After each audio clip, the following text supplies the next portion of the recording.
আসসালামু আলাইকুম। সবাই কেমন আছেন? আলহামদুলিল্লাহ আমি ভালো আছি।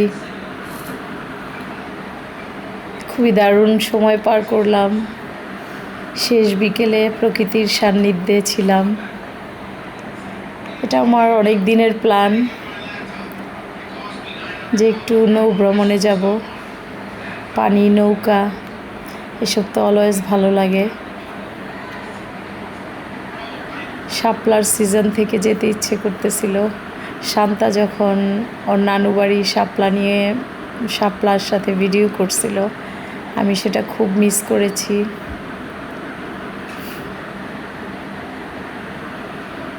নৌকা খুব ভাল লাগে।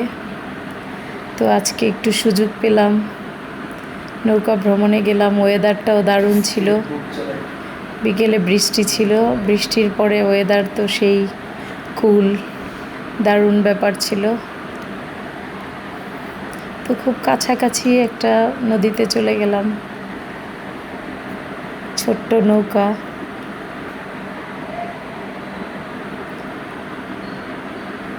একটু ঘোরাঘুরি করলাম নৌকায়।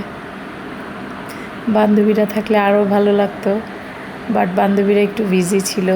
একজন ইন্ডিয়ায় আর একজন ঢাকাতেই বিজি। যাই হোক, আমি একাই বের হয়ে গেলাম। একা মানে উইথ উজ্জ্বল। আর ভাল লাগতেছিল অলওয়েজ। সন্ধ্যা হয়ে যাচ্ছিল, নইলে আরও কিছুক্ষণ থাকতাম। রাত 8টা পর্যন্ত থাকতে পারলে ভাল লাগতো, বাট চলে আসলাম। আরামে বাদাম খাচ্ছে উনি, আমিও একটু খাইছিলাম। এই তো বাদাম। এই জায়গাটাতে নাকি মাছ থাকে বেশি, এই জন্য ওখানে একটু করে রাখছে, বাঁশ দিয়ে বাউন্ডারি করে রাখছে। এই যে এই পাশটাতে এখানে মাছ পাওয়া যাবে।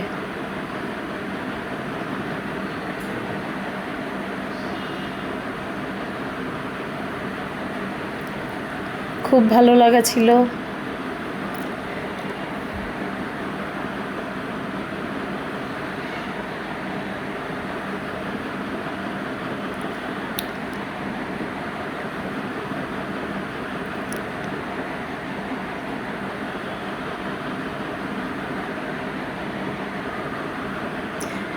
যারা ঢাকার বাইরে থাকেন, যারা বাইরে গ্রামে ঈদ করতে গেছেন, তারা তো অনেকেই অনেক সুযোগ থাকে এই টাইপের।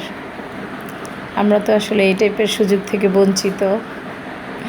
আমরা যারা ঢাকার মানুষ, আমাদের রিলেটিভ, আমরা সবাই আশেপাশেই থাকি। গ্রাম নাই আমাদের, গ্রামে যাওয়ার সুযোগ নাই সেভাবে। আপনারা ইনভাইট করলে অবশ্য যাব। সুন্দর সুন্দর গ্রামে আমার যেতে ইচ্ছে করে। গ্রাম আমি খুব মিস করি।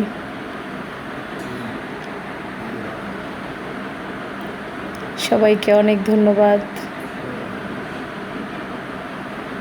প্রকৃতির উপরে পৃথিবীতে আর কিছুই নাই। প্রকৃতি এতই প্রকৃতি মানুষকে শান্ত করে দেয়। প্রকৃতি মানুষকে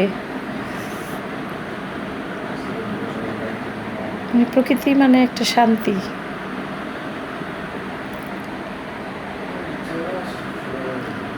আমি নৌকার মাঝিকে বারবার বলতেছিলাম, মাঝখান দিয়ে যাবেন না, একটু সাইড দিয়ে যান। মাঝখানটায় আবার একটু ভয় লাগে, তো একটু সাইড দিয়ে যাচ্ছিল উনি। একবার মাঝখানে গিয়ে দেখতেছিলাম নড়তেছিল প্রচণ্ডভাবে, আমি তো ভয় পাইতেছিলাম। সবাইকে অনেক ধন্যবাদ। আল্লাহ হাফেজ।